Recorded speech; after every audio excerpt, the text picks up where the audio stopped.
घास खाएंगे, atom bomb बनाएंगे। जुल्फिकार अली भुट्टो ने मज़कूरा बाला मशहूर जुमला 1974 में गवर्नर हाउस लाहौर में बोला था। भुट्टो साहब एटम बम बनाने के लिए डॉक्टर अब्दुल कदीर खान को हॉलैंड से पाकिस्तान लाए। पाकिस्तान ने एटम बम तो बना लिया, लेकिन भुट्टो और डॉक्टर अब्दुल कदीर खान दोनों को इबरत की मिसाल भी बना दिया गया। आज पाकिस्तान एक एटमी ताकत है, लेकिन ये एटमी ताकत इन तमाम आलमी कुव्वतों के सामने हाथ फैलाए खड़ी है जो पाकिस्तान को एटमी हथियारों से महरूम करना चाहती हैं। पाकिस्तान के मुमताज दानिश्वर, मुहक्किक और उस्ताद प्रोफेसर फतेह मोहम्मद मलिक ने अपनी आप बीती में बहुत से तारीखी वाकयात बयान किए हैं जिनके वो ऐनी शाहिद हैं। 1974 में हनीफ रामे पंजाब के वजीर आला थे। वो फतेह मोहम्मद मलिक साहब को डेपुटेशन पर महकमा तालीम से महकमा इतलात में ले आए और मलिक साहब वजीर आला के मुआवने खुसूसी बराए इतलात बन गए। जिस रोज भारत ने राजस्थान के इलाके पोखरान में एटमी धमाका किया तो अगले रोज वजीर आजम जुल्फिकार अली भुट्टो रद्द अमल देने के लिए लाहौर आए। गवर्नर हाउस में इनके लिए बहुत बड़ा स्टेज तैयार किया गया जिस पर तमाम सूबाई हुकूमतों के नुमाइंदे मौजूद थे।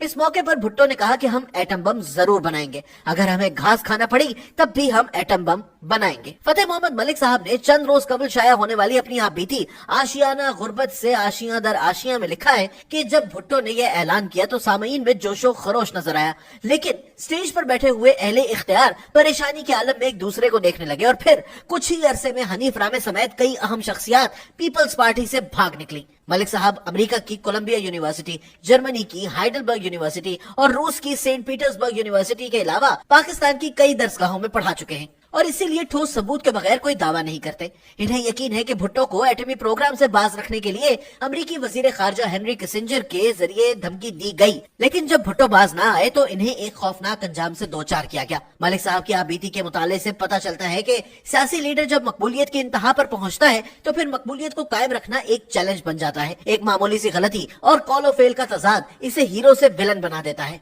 मलिक साहब लिखते हैं कि 1970 में जुल्फिकार अली भुट्टो पंजाब में इतने मकबूल थे कि सफेद रेश बुजुर्ग कहा करते थे, अगर भुट्टो किसी कुत्ते के गले में अपनी पार्टी का टिकट लटका दे तो हम इसी कुत्ते को वोट देंगे। जब भुट्टो साहब इक्तदार में आए तो अपनी पार्टी को मजबूत न कर सके। पीपल्स पार्टी नजरियाती कारकुनों और इब्नुल वक्त जागीरदारों की लड़ाई के बायस कमजोर हो गई। मलिक साहब लिखते हैं कि अफसोस सद अफसोस पीपल्स पार्टी के जालों को यह एहसास ही न था कि जनरल यहया खान और इसके सरपरस्त अमरीकी साम्राज्य ने अपनी पै दर पै नाकामियों के बाद मजबूरी में भुट्टो को इक्तदार दिया था और जब भुट्टो ने साम्राज्य को नाराज कर दिया तो इन्हें गिराने के लिए जनरल ज़ियाउल हक को इस्तेमाल किया गया। मलिक साहब बताते हैं कि एक तरफ डॉक्टर मुबशिर हसन जैसा पढ़ा लिखा आदमी मलिक महराज खालिद को बर्दाश्त नहीं करता था, दूसरी तरफ मौलाना कौसर न्याजी ने खुर्शीद हसन मीर जैसे नजरियाती लोगों को पार्टी छोड़ने पर मजबूर कर दिया। मलिक साहब फैज अहमद फैज, अहमद नदीम कासमी और अहमद फराज समेत कई शायरों और अदीबों के जाती दोस्त थे। अहमद नदीम कासमी तरक्की पसंद थे लेकिन फैज साहब से नाला रहते थे। वजीर तालीम अब्दुल हफीज पीरजादा की तरफ से फैज साहब को और वजीर इतलात कौसर न्याजी की तरफ से अहमद फराज को तंग किया जाता था। फैज साहब को भुट्टो ने अपना कल्चरल एडवाइजर बनाया लेकिन पीरजादा ने उन्हें भगा दिया। फराज साहब महकमा इतलात के एक ज़ेली इदारे से वाबस्ता थे। कौसर न्याजी ने इनका तबादला कलात करवा दिया। ये साजिश कामयाब न हुई तो कौसर न्याजी ने फराज को तौहीन रिसालत के इल्जाम में फंसाने की कोशिश की, लेकिन फतेह मोहम्मद मलिक ने अहमद फराज को इस साजिश से बचा लिया।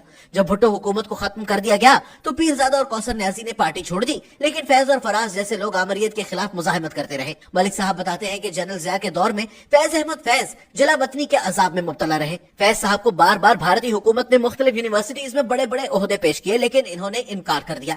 एक दफा भारत की वजीर आजम इंदिरा गांधी ने दिल्ली में फैज साहब की सालगिरह मनाई। इस मौके पर फैज साहब ने कहा कि मेरी पजीराई दरअसल मेरे प्यारे वतन की पजीराई है। यह खबर पाकिस्तान पहुंची तो जनरल ज़िया ने फैज साहब को पाकिस्तान वापसी की दावत दी। फैज साहब वापस आए और इनकी जनरल ज़िया से खामोश मुलाकात हुई जिसकी रुदाद फैज साहब ने सिर्फ फतेह मोहम्मद मलिक और बेगम सरफराज इकबाल को सुनाई। मलिक साहब की आप बीती में कुछ और बुजुर्गों की अजमत के वाकयात भी मौजूद हैं।